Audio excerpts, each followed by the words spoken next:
خدا باپ کے زندہ و جلال کلام میں سے زندگی برا کلام، متی کی انجیل اس کا 11 باب 1 سے 30 آیت مبارکہ تک۔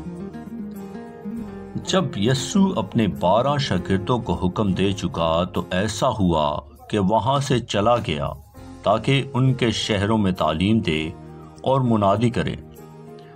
اور یوحنا نے قید خانے میں مسیح کے کاموں کا حال سن کر اپنے شاگردوں کی معرفت اس سے پچھوا بھیجا کہ آنے والا تو ہی ہے یا ہم دوسرے کی راہ دیکھیں۔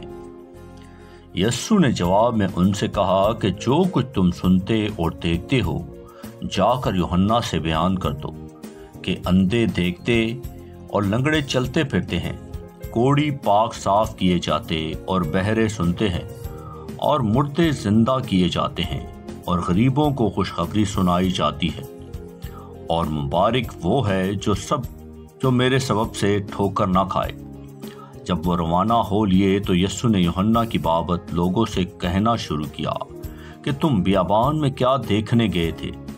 کیا ہوا سے ہلتے ہوئے سرکنڈے کو؟ تو پھر کیا دیکھنے گئے تھے؟ کیا مہین کپڑے پہنے ہوئے شخص کو؟ دیکھو، جو مہین کپڑے پہنتے ہیں وہ بادشاہوں کے گھروں میں ہوتے ہیں۔ تو پھر کیوں گئے تھے؟ کیا ایک نبی دیکھنے کو؟ ہاں، میں تم سے کہتا ہوں بلکہ نبی سے بڑے کو۔ یہ وہی ہے جس کی بابت لکھا ہے کہ دیکھ، میں اپنا پیغمبر تیرے آگے بھیجتا ہوں جو تیری راہ تیرے آگے تیار کرے گا۔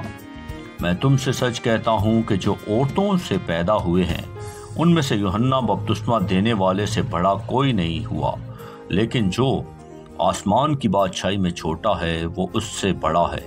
اور یوحنا بپتسمہ دینے والے کے دنوں سے اب تک آسمان کی بادشاہی پر زور ہوتا رہا ہے، اور زوراور اسے چھین لیتے ہیں، کیونکہ سب نبیوں اور توریت نے یوحنا تک نبوت کی۔ اور چاہو تو مانو ایلیا جو آنے والا تھا یہی ہے۔ جس کے سننے کے کان ہوں وہ سن لے۔ بس اس زمانے کے لوگوں میں سے کس سے تشبیہ دوں؟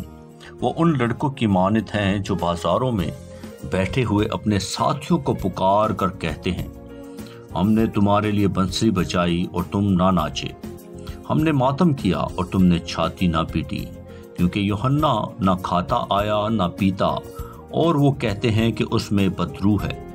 ابن آدم کھاتا پیتا آیا اور وہ کہتے ہیں کہ دیکھو کھاؤ اور شرابی آدمی، وصول لینے والوں اور گناہگاروں کا یار۔ مگر حکمت اپنے کاموں سے راست ثابت ہوئی۔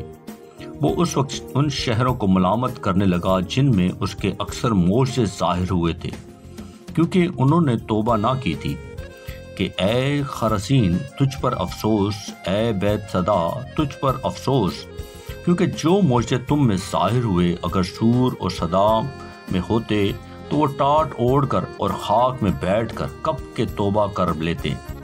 مگر میں تم سے کہتا ہوں کہ عدالت کے دن سور اور صدا کا حال تمہارے حال سے زیادہ برداشت کے لائق ہوگا۔ اور اے کفرنہوم، کیا تو آسمان تک بلند کیا جائے گا؟ تو عالم ارواح میں اترے گا، کیونکہ جو معجزے تجھ پر ظاہر ہوئے اگر سدوم میں ہوتے تو آج تک قائم رہتا۔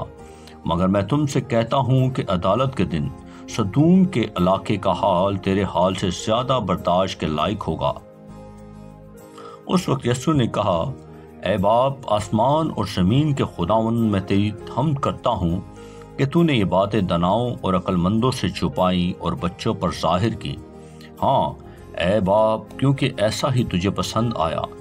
میرے باپ کی طرف سے سب کچھ مجھے سونپا گیا، اور کوئی بیٹے کو نہیں جانتا سوائے باپ کے، اور کوئی باپ کو نہیں جانتا سوائے بیٹے کے اور اس کے جس پر بیٹا اسے ظاہر کرنا چاہے۔ اے محنت اٹھانے والوں اور بوجھ سے دبے ہوئے لوگوں، میرے پاس آؤ، میں تم کو آرام دوں گا۔ میرا جوا اپنے اوپر اٹھا لو اور مجھ سے سیکھو، کیونکہ میں حلیم ہوں اور دل کا فروتن، تو تمہاری جانیں آرام پائیں گی، کیونکہ میرا جوا ملائم اور میرا بوجھ ہلکا ہے۔ آمین۔ اقلام کے پڑھے اور سنے جانے پر خداوند کی برکت ہو، خداوند کا شکر ہو۔ آمین۔ اس زندہ اور جلالی کلام کو زیادہ سے زیادہ شیئر کریں تاکہ لوگ سن کر برکت پائیں۔ آمین۔